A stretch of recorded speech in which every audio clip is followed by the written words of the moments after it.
శాసనసభలో పార్లమెంట్లో స్వతంత్రంగా మాట్లాడే స్వేచ్ఛ లేకుండా పోయింది. అంటే కమ్యూనల్ అవార్డును వదులుకోవడం ద్వారా, ఇప్పుడు అమలు జరుగుతున్న రిజర్వేషన్లు అంగీకరించడం ద్వారా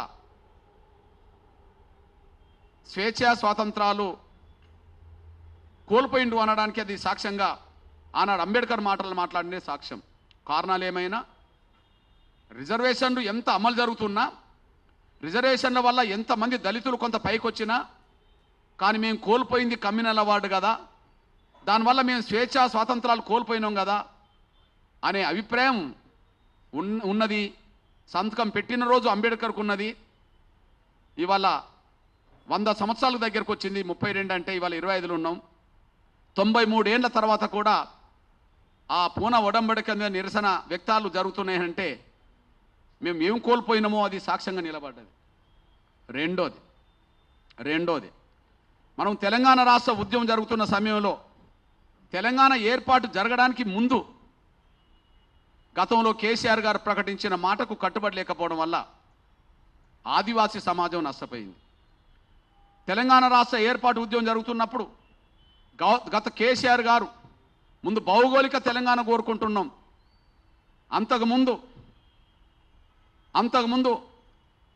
ఒప్పందంలో భాగంగా ఉమ్మడి ఆంధ్రప్రదేశ్ ఏర్పడక ముందు హైదరాబాద్ రాష్ట్ర భూభాగం భౌగోళికంగా ఎంత ఉన్నదో, హైదరాబాద్ రాష్ట్ర భూభాగం, హైదరాబాద్ స్టేట్ భూభాగం భౌగోళిక ఎంత ఉన్నదో అందులో నుంచి తెలంగాణ ఏర్పడే సమయానికి ఇంచు భూమి కూడా కోల్పోయే ప్రసక్తి లేదని చెప్పి పదే కేసీఆర్ గారు మాట్లాడేవాడు.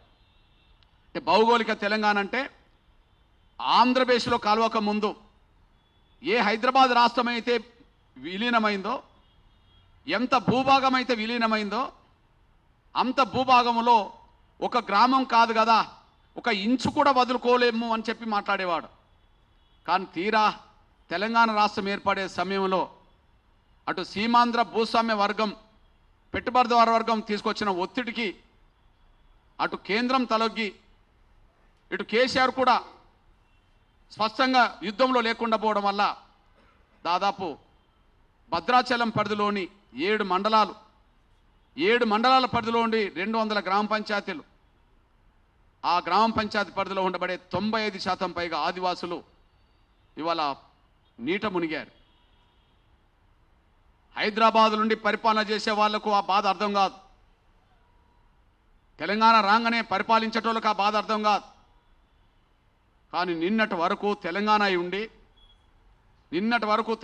ఉండి తెలంగాణ ప్రజల అస్తిత్వం కలిగి ఉండి, మరి కేవలం అటు వాళ్ళ ఒత్తిడి ఇటు రాజీ ఉండడం వల్ల, అటు వాళ్ళ ఒత్తిడి ఇటు రాజీ పడడం వల్ల నిజంగా నష్టపోయింది. 200 గ్రామాలకు పైగా లక్షలాది మంది ఆదివాసులు నష్టపోయారు. వాళ్ళు పోలవరం ప్రాజెక్టులో మునిగిపోయారు. ఒక మాట చెప్పాలంటే చెట్టుకొకరు పుట్టకొకరు అయ్యారు. ఆదివాసి ప్రజలు చెట్టుకొకరు పుట్టకొకరు అయ్యారు. చాలా బాధాకరం. దాన్ని మేము ఆనాడే వ్యతిరేకించాం. ఆదివాసుల ఆదివాసుల అరణ్య ఘోష అని చెప్పి నేను యాత్ర కూడా చేశాను ఆ రోజుల్లో. అంటే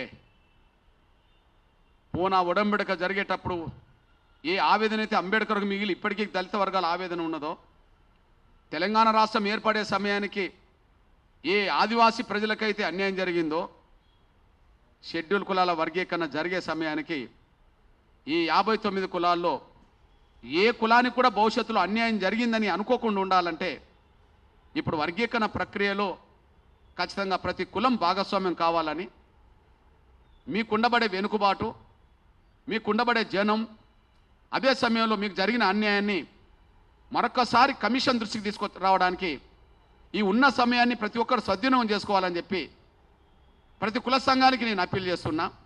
ముఖ్యంగా 57 కులాలకు సంబంధించిన రిజర్వేషన్ల ఫలాలు ఏకపక్షంగా పొంది అభివృద్ధిలోకి వచ్చింది మాలలవుతే 57 కులాల అభిప్రాయాన్ని కూడా నేను చెప్తున్నా. మాలల తర్వాత మాదిగలు కొంత లబ్ధి పొందారు కదా అని, అంటే మధ్యస్థంగా లబ్ధి పొందినరా అనే విషయం కమిషన్ నివేదిక చెప్తున్నది. మేము 10% జనాభా ఉంటే 5% వరకు పొందినట్టుగా రికార్డులు ఉంటే మేము 5% కోల్పోయిన వాళ్ళమే కావచ్చు, కానీ మధ్యస్థంగా ఉన్నారనే విషయం కమిషన్ చెప్పినప్పుడు ఇక నష్టపోయింది మిగతా కులాలు అంటున్నప్పుడు ఆ కులాలు ఎక్కువ మేలుకొని భవిష్యత్తులో అన్యాయం జరగకుండా చూసుకోవడానికి కమిషన్ దృష్టికి తీసుకురావాల్సిన అంశాలు ఎన్ని ఉన్నా కూడా లిఖితపూర్వకంగా తీసుకురావడానికి ప్రయత్నం చేయాలని చెప్పి నేను సవినంగా ప్రతి కుల సంఘానికి విజ్ఞప్తి చేస్తున్నా.